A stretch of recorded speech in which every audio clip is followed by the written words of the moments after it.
Hello everyone, and welcome back to another session on seismic analysis with IS1893. I am Surajit Ghosh, and today I'll cover the assignment of basic seismic parameter in STAAD, which are required for design-based shear calculation, both manually and using the generate option available for IS1893 2016. There are 15 different parameters, and we are going to explore the first 5 in this session. I'll use this 4-story concrete building. Height of the structure is less than 15 meter and located in seismic zone 2, which is suitable for static seismic analysis. In last session, all required primary and combination loads are added in this model. Autoload combination is used to generate these load combinations using the load factors provided in table 18 of IS456. You can check part 4 of this series for more details. When program analyze a structure, seismic loads are auto-generated based on the codal provision. In this process, seismic weight and AH value are required to determine the design-based shear and distribute it along the height. That's why seismic definition is required before we add a seismic load under any primary load case. Either we can use the seismic definition option from the load ribbon and select IS1893 part 1 or add it from the load page. There are multiple design codes available for static seismic analysis. For India, we can use 1984, 2002 or 2016 version of IS1893 part 1. Part 4 is used for industrial structure. This will be covered later.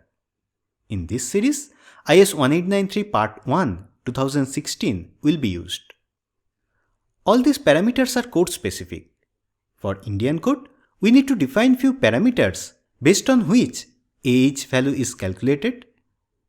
For AC or IBC code, separate set of parameters are required based on that codal provision.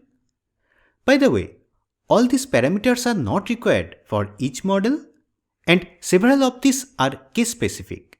For example, if we want to perform static seismic analysis for a structure with basement, then we need to define GL or DT parameter, which is not required for this model.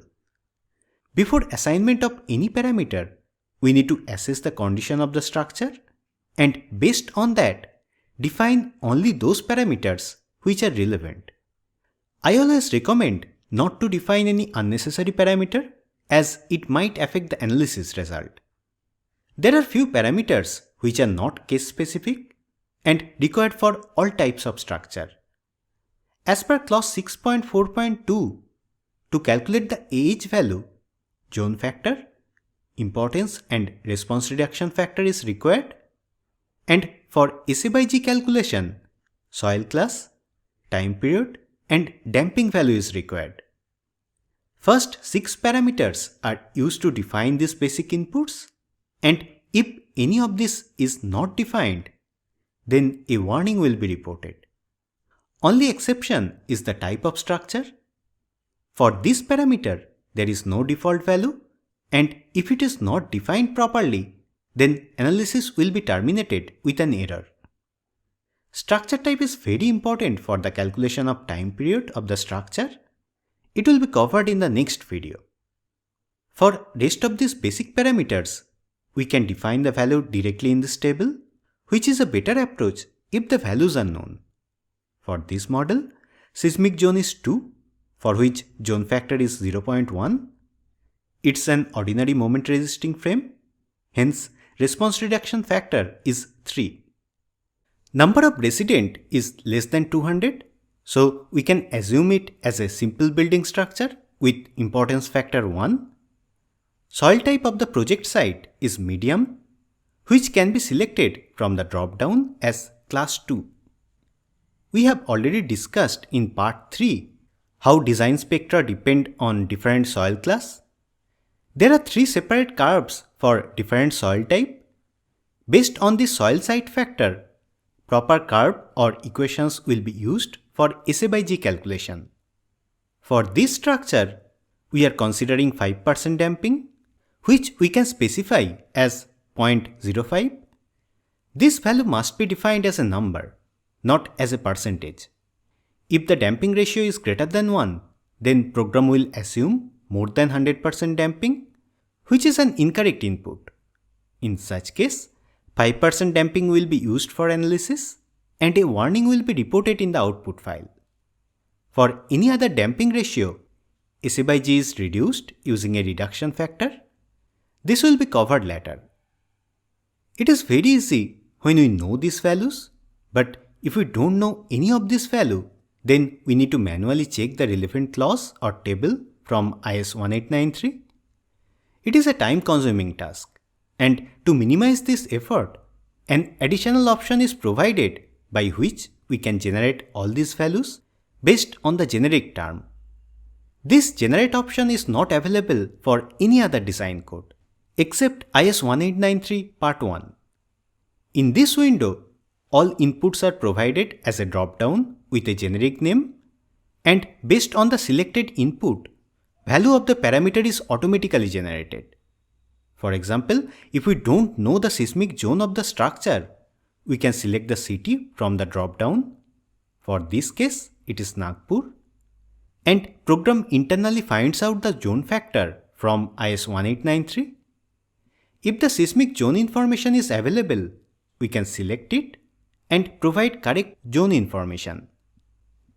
Response reduction factor depends on the lateral framing system, and we have already discussed in part 3 how MCE level seismic force is reduced to dB level using the inherent properties like overstrength, redundancy and ductility.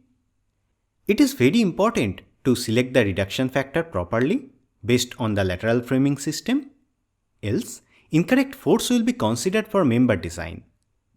All framing categories mentioned in table 9 are available here, and we can select proper framing system like an ordinary moment resisting frame without any ductile detailing, for which R value is 3. We can further select the importance factor as defined in table 8, soil type as medium, and structure type which are required for SA/G calculation. Damping ratio must be provided as a percentage, unlike the input in the parameter table. If we specify 5% damping, program internally generates the ratio as 0.05. Also, there are few additional inputs like foundation depth or optional time period in X and Z direction. Structure type and time period inputs will be covered in the next part. With these inputs, if we generate the seismic definition, all seismic parameters will be generated correctly. These 6 parameters are required for seismic analysis, for SA/G and AH calculation, but there are different conditions when we need to specify few other inputs. For example, consider this building, which is on a sloped ground, hence the support levels of the column are not in a single plane. For this model, if we specify only the basic parameters, program is unable to determine the base level and dimensions for the time period calculation. Hence, the analysis result will be incorrect. How we can consider this condition properly for seismic analysis using few additional parameters, that I will cover in the next part. Keep watching.